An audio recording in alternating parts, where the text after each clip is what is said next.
It is time to visit some of the most common problems people face when changing their diets and nutrition. If you're like most people, you will run into some problems, and it is totally normal. It isn't always about a smooth transformation, it is about testing, learning, and improving. That's how everything works in the universe, so don't take all the marketing hype transformation stories too seriously. They are showing the top 1% and leaving out the 99%. Let's visit the problems one by one. First off, fatigue. It is a widespread side effect when transferring to a new diet. You might feel worn out, sluggish, not motivated to do anything, and even your sleep might be affected. Two prevalent causes of this are easily fixable. Usually, it is either dropping your calories or your carbohydrates too low or too fast. When people start the transformation process, they are very motivated to get the results as soon as possible. It often leads to dropping calories and carbs too low, which causes the cells of the muscle and nervous system to suffer from energy deficiency. This itself causes the release of stress hormones, mainly cortisol, that causes side effects. This usually starts in the first week of changing the diet and is relatively easy to recognize. What do?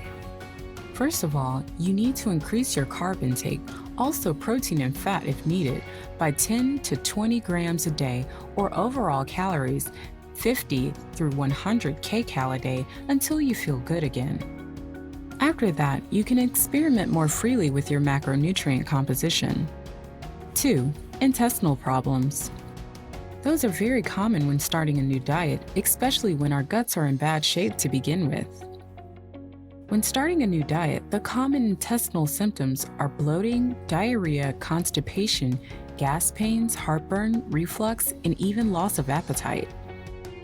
One way to treat this problem is to give it time. Rapid and large changes in the diet can cause hormonal changes in the intestines and at the intestinal microbiota at the same time. But this is part of the adaptation to something new and quite normal.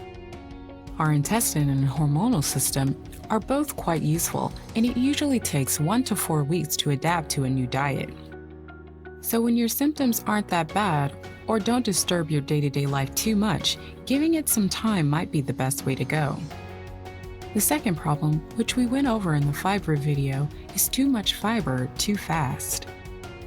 This can cause all the symptoms from above. The cure is simple. Drop the fiber amount or just eat the fiber that you know your intestine can handle. Usually, oat has the kind of fiber that is friendlier to the intestine. In some cases, it is totally fine to use a fiber supplementation such as psyllium, although there is rarely a reason to when you're eating correctly. It is recommended to use psyllium or other fiber supplementations when you can't get enough fiber from your diet or you have a special medical or other reason. Psyllium may also be a good fiber to test out when you have an irritable bowel syndrome or constipation.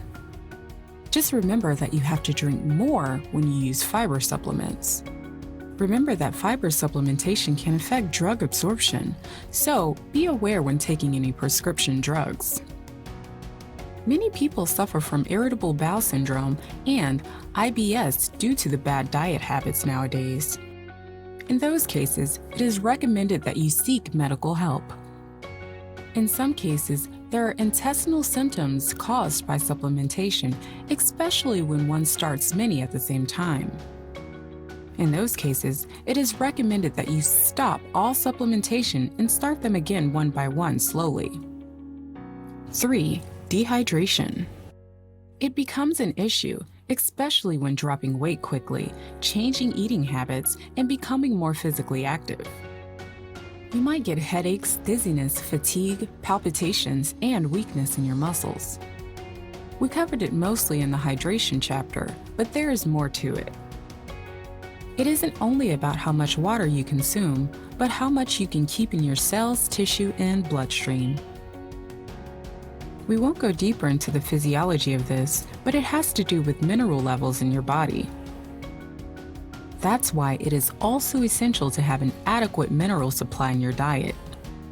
You should check out mineral supplementation options if you are physically very active, sweat much, or feel overly tired or dizzy.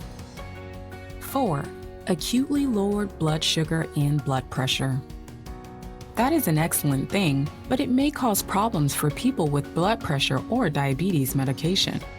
This is why it is essential to monitor both of those more intensely at the beginning of your transformation process and have some plan to lower the medication. Always consult your healthcare professional in those cases, and preferably before problems arise. There you have the 3 to 4 most common problems when starting a new diet and lifestyle change. If the above advice doesn't work, or if you have some medical conditions, it is recommended that you see your doctor and maybe have some tests done. And don't worry too much about the problems when you run into those. This is a totally normal part of any change. The worst thing you might do is start looking for the next trendy diet with the first signs of challenges. Let's do it differently this time. Stick to the plan and come out of it so much stronger.